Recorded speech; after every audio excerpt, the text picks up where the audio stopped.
சகோதரர் பக்தசிங் அவர்களின் ஊழியத்திலிருந்து விடாய் துணிக்கேற்ற வார்த்தைகள். ஜூன் மாதம் 18ஆம் தேதி. நான் அடைந்ததும் உங்களுக்கு பிரதானமாக ஒப்புவித்ததும் என்னவென்றால், கிறிஸ்துவானவர் வேத வாக்கியங்களின்படி நமது பாவங்களுக்காக மரித்து அடக்கம் பண்ணப்பட்டு வேத வாக்கியங்களின்படி 3ஆம் நாளில் உயிர்த்தெழுந்தார். 1 கொரிந்தியர் புஸ்தகம் 15வது அதிகாரம் 3 மற்றும் 4வது வசனங்கள். கர்த்தராகிய இயேசு கிறிஸ்து நம்முடைய பாவங்களின் ஆக்கினையை அகற்றும்படியாய் மரித்தார். மேலும் நாம் பழைய பாவ சுபாவத்திற்கு மரிப்பதற்கும் பாவத்தை மேற்கொள்ளும் புதிய வல்லமையை நமக்குள் கொடுக்கும்படிக்கும் அவர் மரித்தார். கர்த்தராகிய இயேசு கிறிஸ்துவின் மரணத்தின் வல்லமையை நாம் பெறுவதன் மூலம் நாம் பாவத்தை மேற்கொள்ள முடியும். இரண்டாவதாக, நம்முடைய கர்த்தராகிய இயேசு கிறிஸ்து அடக்கம் பண்ணப்பட்டதால் அந்த வல்லமையின் மூலம் நம்முடைய பாவங்களும் அடக்கம் பண்ணப்பட்டது. இதனால் குற்ற மனசாட்சியிலிருந்து நாம் விடுவிக்கப்படுகிறோம். மேலும் நாம் செய்யும் ஒவ்வொரு பாவமும் நம்முடைய மனசாட்சியை வாதிக்கும் என்பதை நம்மால் எளிதில் புரிந்து கொள்ள முடியும்.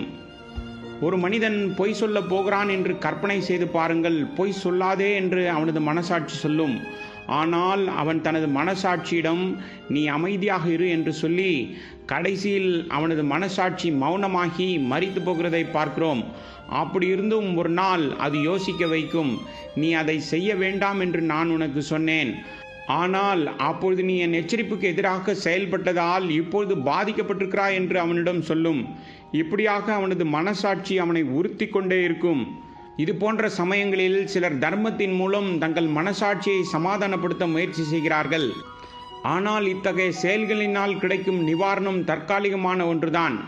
உங்கள் பாவங்கள் மன்னிக்கப்பட்டு கிறிஸ்துவோடு அடக்கம் செய்யப்படும் போதுதான் உண்மையான நிவாரணம் கிடைக்கும். நம்முடைய பாவங்கள் அவரோடு அடக்கம் செய்யப்படுவதற்காக நம்முடைய கர்த்தராகிய இயேசு கிறிஸ்து மரித்து அடக்கம் செய்யப்பட்டார். மூன்றாவதாக, கிறிஸ்துவின் உயிர்த்தெழுந்த வல்லமை நமக்குள் வரும்படியாக கிறிஸ்து நம்முடைய பாவங்களுக்காக மரித்து மறுபடியும் உயிரோடு எழுந்தார். நம்மோடு வாழவும் நாம் ஒரு புதிய வாழ்க்கை வாழவும் அவர் உதவுகிறார்.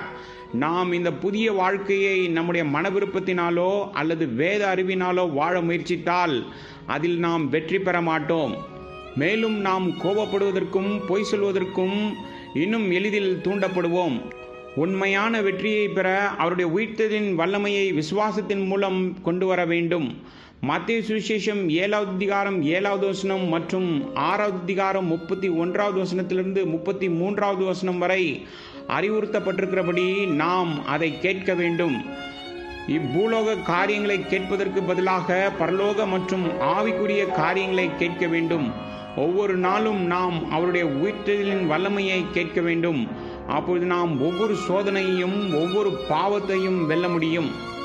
இவ்வாறு கொலோசியர் நிருபத்தில் அப்போஸ்தலனாகிய பவுல் கர்த்தராகிய இயேசு கிறிஸ்துவின் மரணம், அடக்கம் மற்றும் உயிர்த்தெழுதல் ஆகியவற்றினால் உண்டாகும் ஆவிக்குரிய ஐக்கியத்தை நாம் புரிந்து கொண்டால் நமக்குள் புதிய வாழ்க்கை வருவதை நாம் காணலாம்.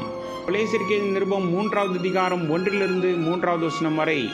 இப்பூமிக்குரிய காரியங்களின் மீதான நமது பாசம் இப்போது குறைந்து மேலும் தேவனுடைய ராஜ்யத்தை பற்றி அதிகம் தெரிந்து கொள்ளவும், தூய்மையான வாழ்க்கையை வாழவும், தேவனுடைய சித்தத்தை அறியவும், பரலோக ரகசியங்களை புரிந்து கொள்ளவும், கர்த்தருக்கு இன்னும் அதிகமான பலன்களை கொடுக்கவும் நாம் இயங்குவோம்.